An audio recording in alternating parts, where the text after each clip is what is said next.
Good evening, everyone. I'm Riley King, and welcome to the Riley King Newscast, right here on the Riley King Network. Let's begin. We have a lot of news this evening, so let's dive in and begin. First up, Manchester woman was likely not attended target of shooting, police say. Second victim, missing teenager from New York, was also found, police say. A woman who was shot outside her Manchester apartment Tuesday was not the intended target of the shooting, according to police, who said a teenager was also injured. A 42-year-old woman stepping out of her Hearn Street home to go to work was shot in the stomach, police said. A short time after the shooting, a 17-year-old who was reported missing from New York was found with a gunshot wound to his face, police said. Neither injury is considered to be life-threatening, police said. The woman told police she saw two men after she was shot and one was holding a gun. The teenager was unable to provide any information, police said.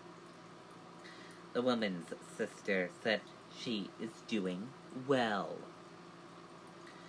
Anyone with information on the shooter's identity or information about the incident is asked to call Manchester Police at 603-668-8711 or the Manchester Crime Line at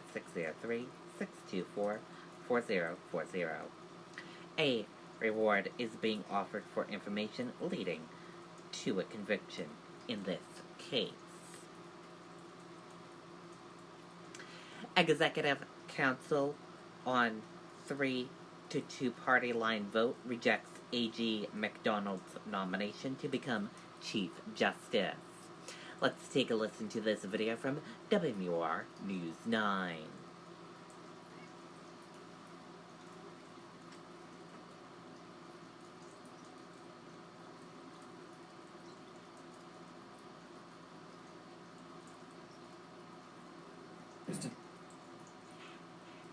Pushed out the door when it matters most. For more than a decade, he's been right there, everywhere. And when American jobs are on the line, he leads the charge. ABC's World News Tonight with David Muir is America's most watched newscast, and we thank you.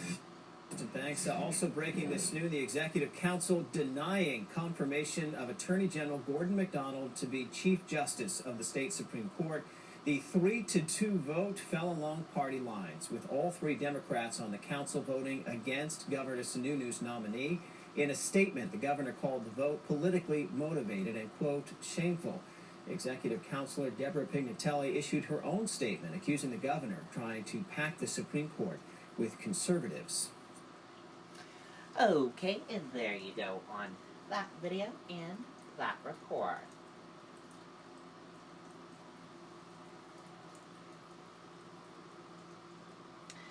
Officials' explanation for Pence's canceled New Hampshire trip could come in a few weeks.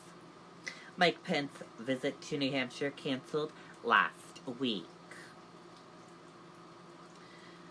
Mike Pence's chief of staff said it could be a few weeks before we know why the vice president canceled a trip to New Hampshire at the last minute. When asked about it Wednesday morning outside the White House, Mark Short said he couldn't elaborate.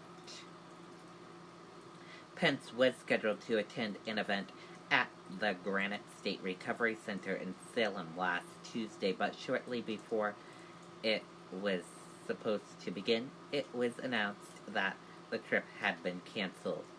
Pence never left Washington, D.C., officials said. At the time, Pence's press secretary said the visit would be rescheduled. Last Friday, President Donald Trump made brief mention of the canceled trip.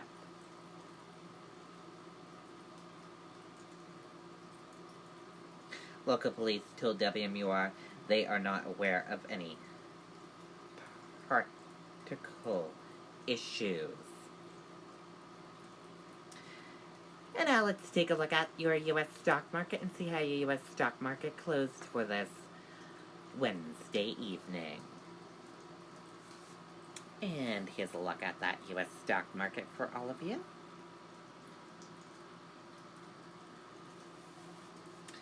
Your Dow Jones Industrial Average closed in the green and went up. Your Nasdaq closed in the green and went up. S&P 500 closed in the green and went up. Gold closed in the green and went up. Oil closed in the green and went up. US 10-year closed in the green and went up. Euro/USD closed in the green and went up. And VIX closed in the red and went down.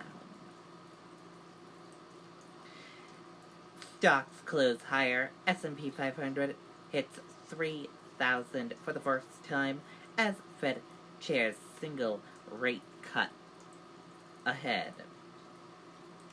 Stocks reached record high Wednesday after testimony from Federal Reserve's Chair Jerome Powell bolstered the case for easier monetary policy in the U.S.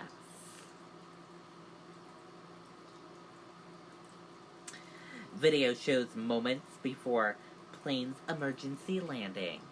Let's take a listen to this video from ABC News. Good Morning America, Amy Robach.